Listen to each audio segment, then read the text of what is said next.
I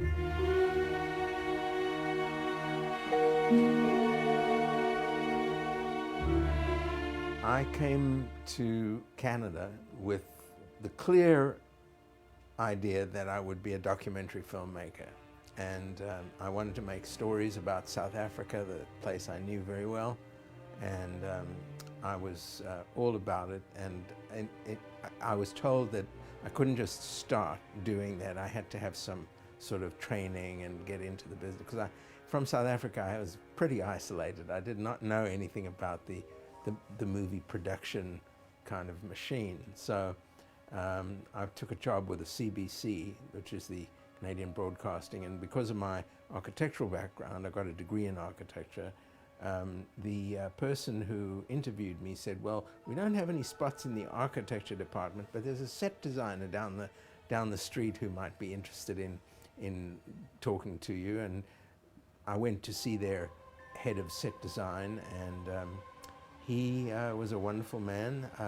Rudy Dawn was his name, and he took me in. I started working as a set designer. I thought, this can't be too difficult, and I really enjoyed it. And the more I did it, the more I enjoyed it, and the less I thought about making documentary films. I just liked to build things and have them filmed and then see them on the TV later. That was just the biggest thrill. And it was there that Trevor Williams actually recruited me. He knew the head of set design at the CBC, because Trevor had lived in Toronto for quite some time and done some movies there. Trevor did a movie called The Orchard Children, with George Schaefer was the director, a very famous TV director, older man, and the set was a beautiful farmhouse in the cherry orchards, and the idea to build that came from Trevor, and he handed me some sketches in Toronto, and I basically developed it from there, and then went to meet his construction coordinator, who was the same guy he used on The Changeling, a gentleman by the name of Kenny Chang. And he was really colorful and interesting, and that experience was the first for me of really working with a top-notch crew. When was the house last occupied?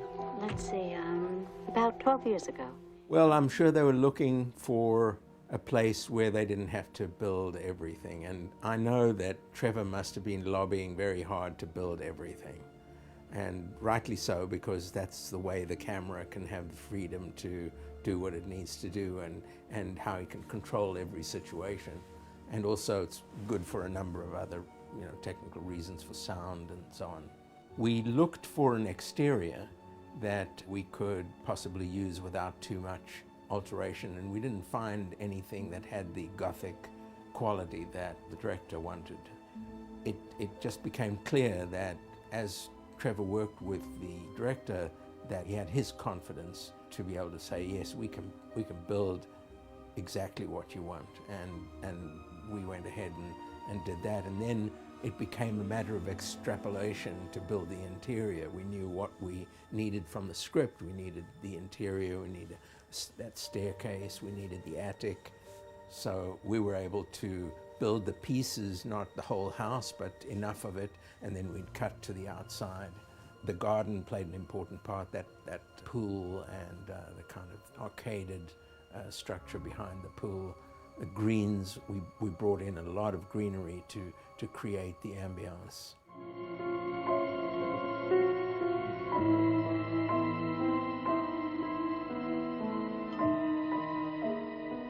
It was clear that we couldn't really sort of nail boards over boards. We couldn't do anything like that. Didn't have the height, didn't have the proportions. So we had to really create a facade with depth, so we could have lighting inside the windows and drapes and various kind of little subtle things that you see through the skin of a house.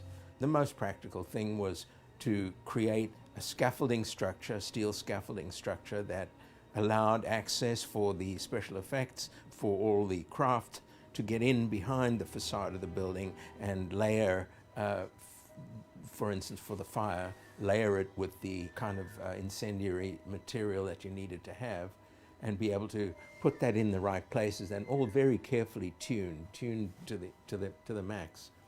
The other part of building that was, I have to credit the head painter. His name was Jimmy Woods, legendary figure from Trevor's past. I think he may have been on the film with Louis Malle. He was in Louisiana on Pretty Baby.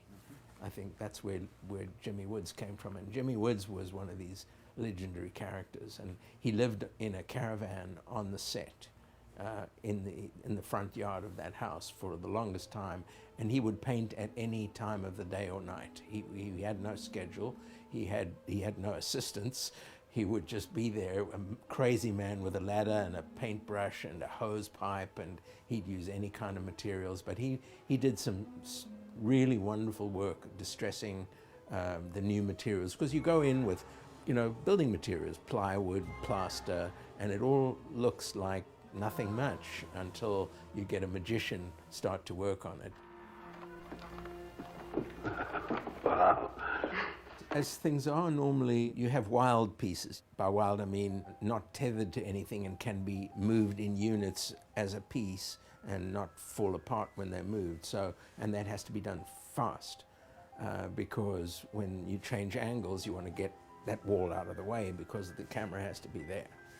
And so we planned that everything has wheels, everything has glides, everything has a structure that enables it to be stood up and moved. We also did a great deal of matching of wood paneling materials. Trevor was a very great stickler for detail in terms of moldings and balustrades, and of course they were very important, and giving the patina to the wood. So he spent a lot of time with the painters on the interior, making sure that it had the feeling of an antique, of a decayed antique inside. And we were probably lucky that we could get that kind of furniture, but I know there was a lot of shopping involved. Steve Shuchuk and Keith Pepper were the two set decorators who really created the look of all the pieces of furniture. Did an incredible job.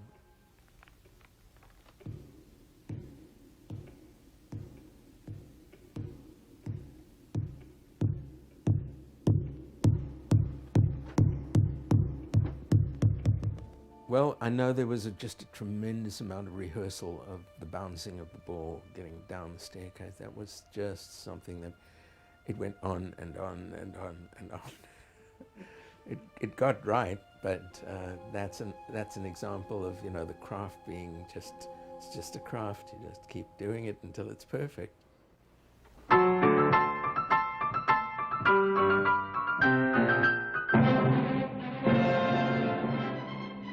I don't know what the budget of that movie was, $6 or $8 million, not very much.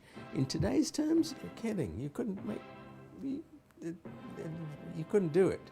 Couldn't do it, but there was a passion. That crew that he put together, that Joel and everybody else, and the production manager, Jim Margellis and George Margellis, put together, was a first-rate crew.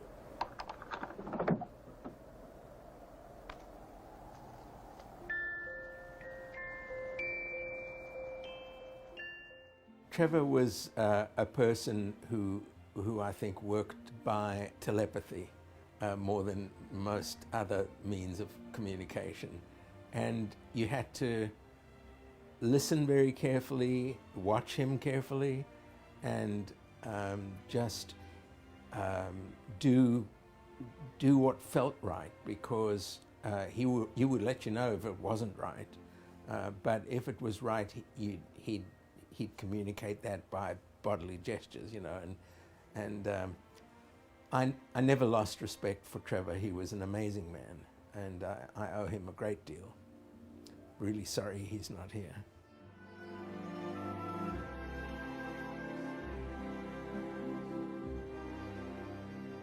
It was an incredible thrill for me. It was very early in my career as well, so to see my name up there and with these people, I thought, wow, I'm the luckiest guy alive. I actually had to go to South Africa because of a death in the family during that time. And being away, and then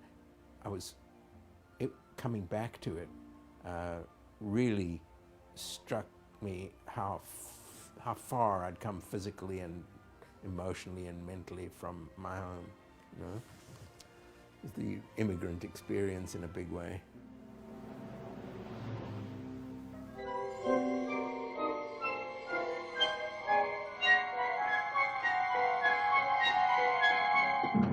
I'm thrilled that people still remember that quality of movie and want to see it again, and it's a blessing. It's great. It's great. I'm so happy to have had that experience in my career.